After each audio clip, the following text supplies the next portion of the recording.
right, y'all, welcome back to Antiwar Radio. It's Chaos 92.7 FM in Austin, Texas. I'm Scott Horton, and introducing our guest today, it's Michael Schwartz coming back to the show. He's a professor of sociology at Stony Brook University. He writes for Mother Jones, TomDispatch, Asia Times, and Contexts. He's the author of the new book, which is just about to come out, is my understanding. It's called War Without End, the Iraq War in Context. Welcome back to the show, Michael. Hi.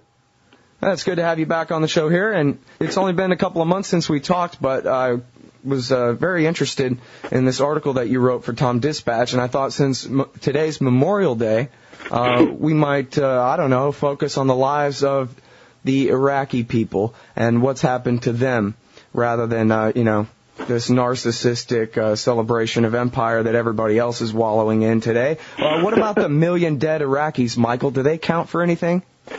Well, they haven't counted for anything from the point of view of the American policymakers in the media, that's for sure. They haven't even been counted by those folks.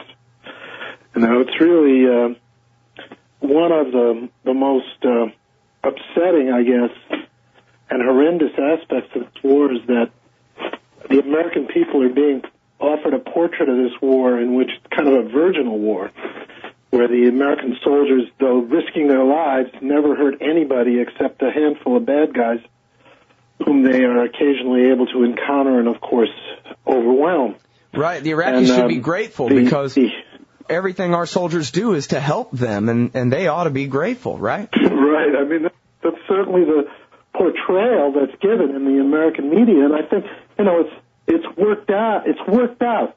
There haven't been that many successes for the U.S. government in this war, but I think the propagandizing and misleading of the American people has been one of their noteworthy successes. And for me, the most upsetting part of that is the Iraq casualty count, which, is now well over 1 million. And last summer, a year ago now, there was a survey, national random sample survey in the United States, and people were asked, well, how many Iraqis do you think have died in this war? And 50% of the people said that it was under 9,000. Under 9,000? Under 9,000. 9,000 or below. Most people in the United States just had no idea of the destructiveness of this war. 325,000 air sorties over Iraq since this war began, and, those planes carry 500 and 2,000-pound bombs, and they don't drop them in empty fields. They drop them in populated areas, and it's not surprising that so many people are dying. Well, and when you say million, and I'm the first one who brought up million, that was the British study by Opinion Business Research, Alan Hyde, and I interviewed him about his methodology and the rest of it. It seemed credible to me, what little I know about statistics and so forth. But the measure there is not just killed by American forces. The measure there is the rate of death over and above what it was before the invasion, which, by the way, I guess in parentheses, was under sanctions and blockade and no-fly zone bombings and so forth. Yeah, which was pretty horrific. Which was already, they said, 1 million people had died from the sanctions. Half of them children, and the price was worth it. But then this million is taking into account the death rate over and above what it was before 2003. So this includes people who died because they couldn't get to the hospital because there was 15 checkpoints in between here and there, and people who died of disease that would have been easily curable in a normal time, that kind of thing, right? Well, it does, but, the really definitive study, which is old now, it's almost 2 years old now, is done by a team of medical researchers at Johns Hopkins, Columbia, and an important Iraqi university, all working together. And they were able to break down the term they use is excess deaths.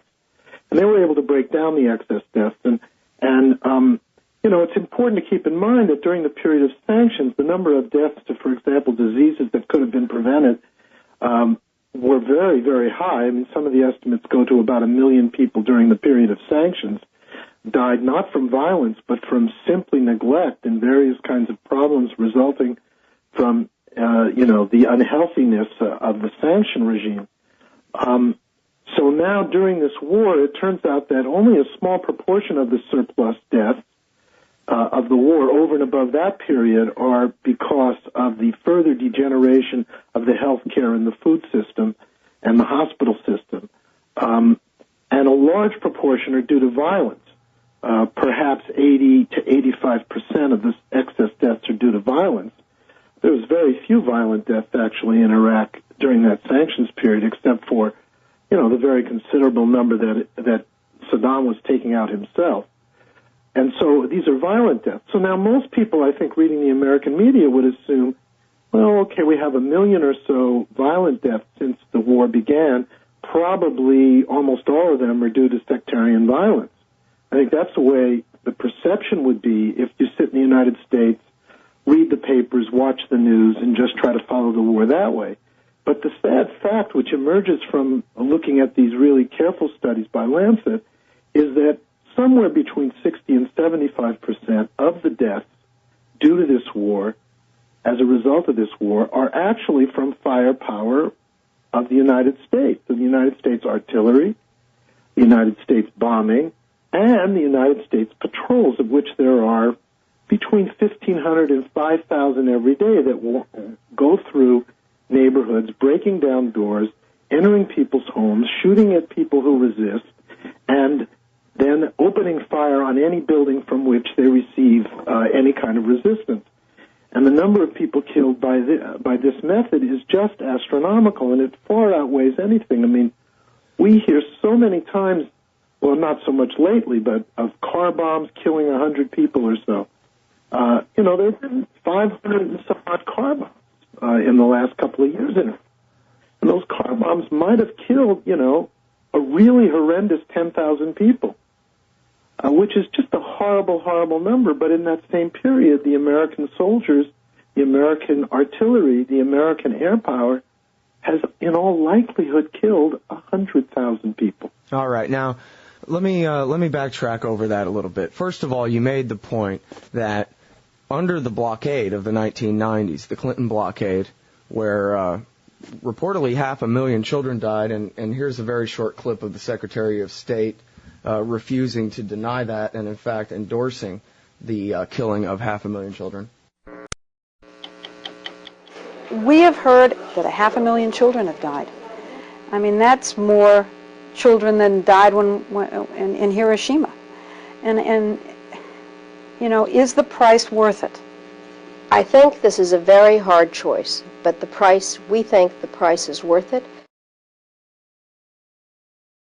Okay, so there's Madeleine Albright explaining the price is worth it to kill 500,000. And you're explaining that with all the damage to the Iraqi infrastructure before the invasion in 2003, that the invasion in 2003 really didn't make all that much difference in terms of sewage, hospital, food and medicine, that kind of thing. That's not what's made the difference. It's been almost entirely violent deaths that account for all these excess deaths. And then you're also telling me that this Lancet study is very specific in pointing out that the sectarian war may be part of it and so forth, bodies found on the side of the road, killed by Shiite militias, people killed by car bombs from the Sunni insurgency and so forth, but that ultimately even the vast majority of the violent excess deaths, quote unquote, are caused directly by the American occupation. Is that what you're saying? Directly by it?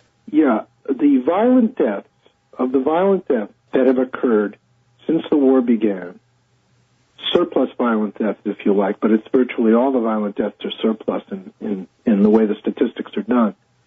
Of all those deaths, at least 60% in any given year, and sometimes much more, are caused by American military. They are the source of at least 60, sometimes as high as 80% of the deaths in any given year of this war. The Iraqi military, which the American military commands, is responsible for a substantial proportion of the remaining deaths.